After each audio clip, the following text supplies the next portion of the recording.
For me, I always try to seek to find meaning in my life. And if there's no meaning in my life, then there's nothing to move me or keep me awake up. So this philosophical speech that I'm about to present is it's called Words. I've come to the understanding that there exist words, or rather a group of words, that when stated either by mouth or written by hand, have the power to produce within an individual or society division and strife.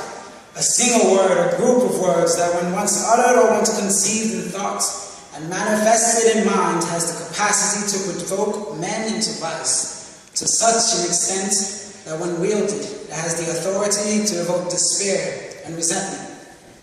To this day I do not understand how a word can produce such an effect within an individual, nonetheless within a society. There is nothing in a word is without life, is without sustenance. That it has no delegated power inherent within it.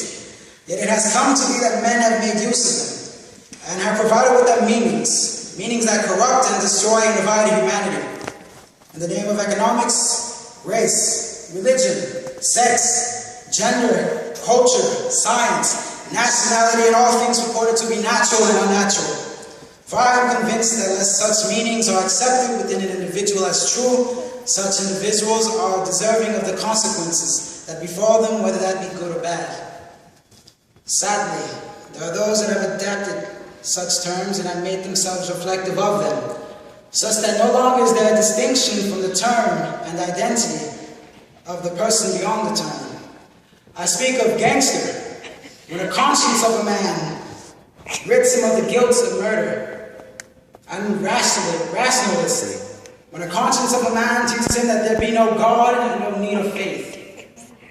I speak of the N-word, the words that relate to race, the homophobic words, the words that relate to sex, the gender explosives, words that relate to promiscuity, etc., and all other forms of words or derivatives of them.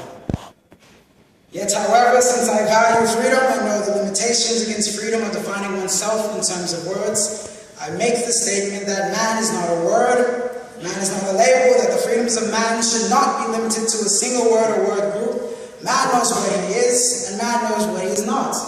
He is not a construct for another man's musings. No word in any dictionary should be able to define any individual, for in truth the individuality of man remains separate from those things set apart from him.